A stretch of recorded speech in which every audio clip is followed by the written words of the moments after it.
He loves that shot, and that'll go to the fence. That's a very quick section of the outfield, all the way to the fence for 4. 6 runs from the over, 16 without loss. Oh, there's a big appeal there for caught behind. The umpire's going to give him. Yes, he's given him. Well, I don't know whether he started to go. There was a huge appeal, and just for a second I thought umpire Mitchley was walking away. Taylor is out. New Zealanders are bowling very well. Oh, and he's hit that one beautifully. Anything short is going to be dispatched by Ponting. That's his first boundary. Puts it beautifully. That one slow. 4 runs. Beautiful shot. Hit straight and down to the fence. 12 off the over, and Australia 57 for 1. Excellent shot from Mark Waugh. He's found the gap. Even though the ball is slowing down as it gets near the rope, that one still managed to cross the boundary line. That's a pretty big task. Just over 200 from 30 overs. That means some very consistent high-scoring overs. Catch! And shouts of catch it. There's a man out there, and he's taken the catch. Well, that's an important wicket for Shane Thompson. It was Robert Kennedy taking the catch.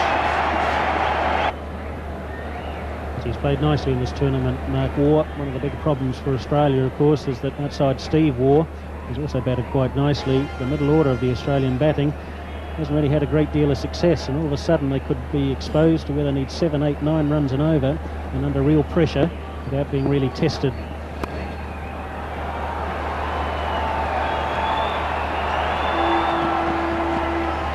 That was a pretty juicy full toss there. He's going the one way, which is to the onside. This time he's cleared the boundary. And you can't catch it over the boundary. And that one's gone as well. No, it's the one that he practices the most, Richard. Well, he's probably practiced it to very good effect, because it's gone over in the same place on consecutive occasions. Shane Thompson dragging that one down, so that wasn't very good bowling from Thompson. And Shane Warne more than equal to the occasion, so he's picked up 12 and 2 deliveries, so that just increases the momentum and the run rate. And it'll be interesting to see whether Shane Warne can play just as positively against the quicker bowler as he did to Shane Thompson. Straight up, mid-on, Deepak Patel, and he's dropped it. He never ever looked all that confident underneath it. He'll have an absolute nightmare with Deepak Patel. The move has worked. It's tempted Shane Warne into still to try and hit the board. He got straight under it. He was up there a long time, and Deepak Patel got himself into position, took it too low down. Should have taken it a bit higher than that, and it's just fallen out and he's grasped it. Well, I don't think he'll ever forget that for as long as he lives.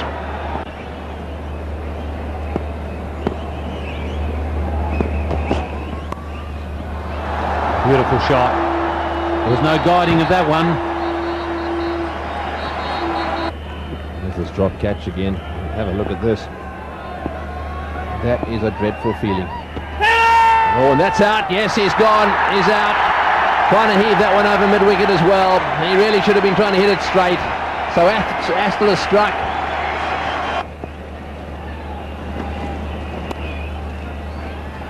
Oh, that's a good shot. Very good shot from Stephen Waugh. I think the mid-on fieldsman there was surprised by the timing. He looked as if he had it covered for a second, and all of a sudden was gone. 131 for 3. Yes, some wide roads, plenty of traffic. That's hit in the air. It's going under the gap. That's a magnificently placed shot by Mark Waugh. He's got that one in the air, just chipped it over the infield. Totally controlled it was, and that's his 4th boundary.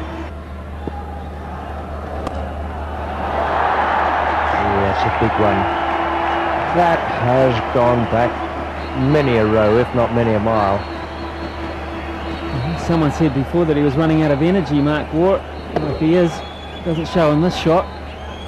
It's a magnificent blow, and that's gone miles. So they need 6 and over. They can take it easy for the remainder of this one. He's done the damage early on.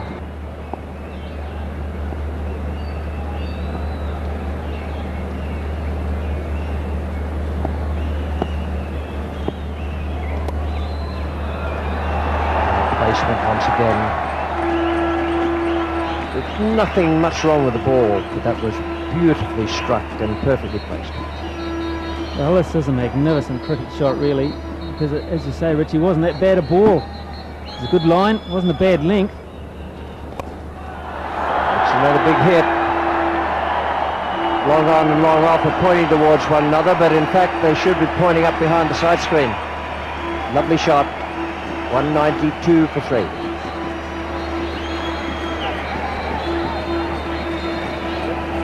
Can he persuade him to do something out of the ordinary? Not quite. And there is Mark Waug's 100, one of his greatest.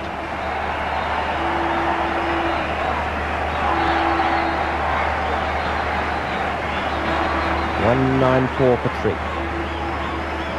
He's battling himself, really, Mark Waugh. I think that's all he has to do. He has to battle his condition, because if he's there at the end, Australia will win. I don't think there's any doubt about that. So it's a personal battle, and a case of whether he can beat the fatigue.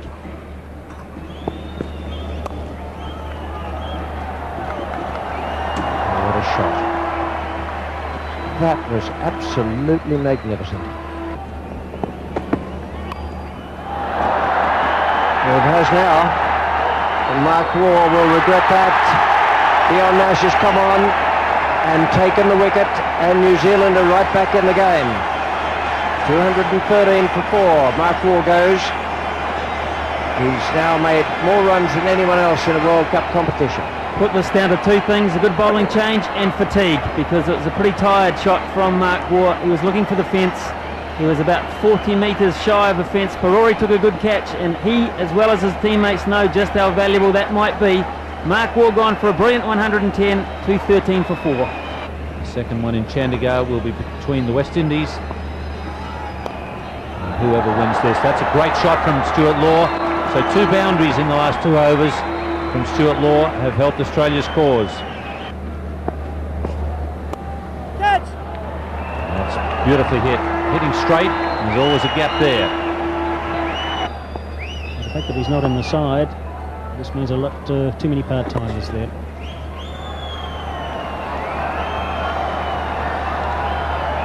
And that one's reached the rope as well. So Steve Waugh moves closer to the half century. It's 255 for 4. He's pushed the ball around for singles. The field has come up though, so there's plenty of room to go over the top as well. And that's cleared the boundary.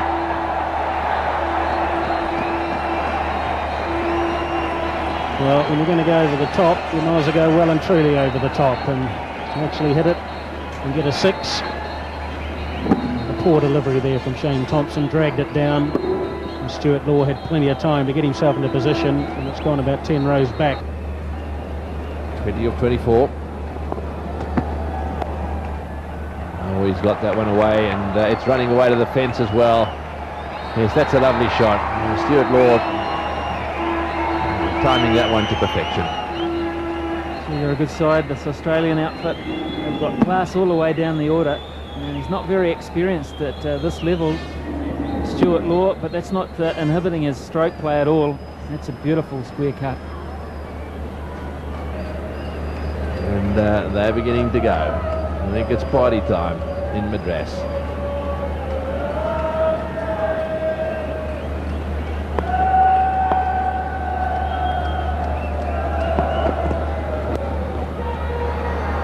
He's got that one away as well. Well, Stephen Waugh and Stuart Law putting together a fantastic partnership, and it's Stuart Law who's starting to turn it on now. Well, this is a good shot, Tony, because it's pretty hard to pick up the ball, but that's a slow delivery from Cairns, the off-spinner, just the shade short. It sat up and said, hit me. And look at the reaction from the boys here. I'm not sure what the nightlife is like in Madras, but I'm pretty sure that the Australians in the crowd are going to find out later in the evening. And the happy captain, a happy pinch hitter, Shane Warne, and it just makes you wonder, what is the side going to need to beat these guys?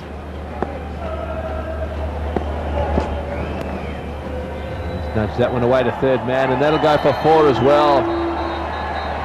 Delicately placed, little late cut down to third man who's standing wide. And the Aussies are jubilant.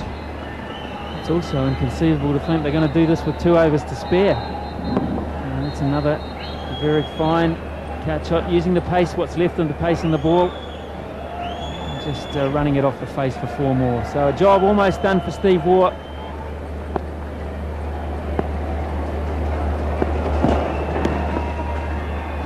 And that's victory to Australia. He's got that away fine. 4-leg buys. And the Australians, having been in trouble at one stage, you can see they are pretty happy. I think they would have been very worried at one stage, but some pretty good partnerships and a pretty professional performance with the bat.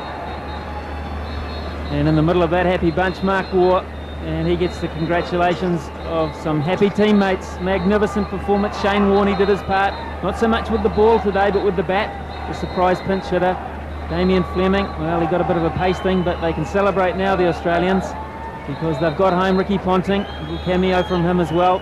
Tony Greig talked about the depth in the batting order, the class all the way down, and it really did show today. So, number of Australians in the crowd, the flags are waving, the banners are up, and even the Indian people, who by and large have really supported New Zealand today, looking for the underdog to get home, they're happy because they've seen a great spectacle, magnificent game of one-day cricket, feast of runs, a feast of stroke play, and in the end the Australians just too good, and they did it, Tony, with 2 overs to spare. But the innings of the day, to me, even surpassing Chris Harris, is that of Mark Waugh.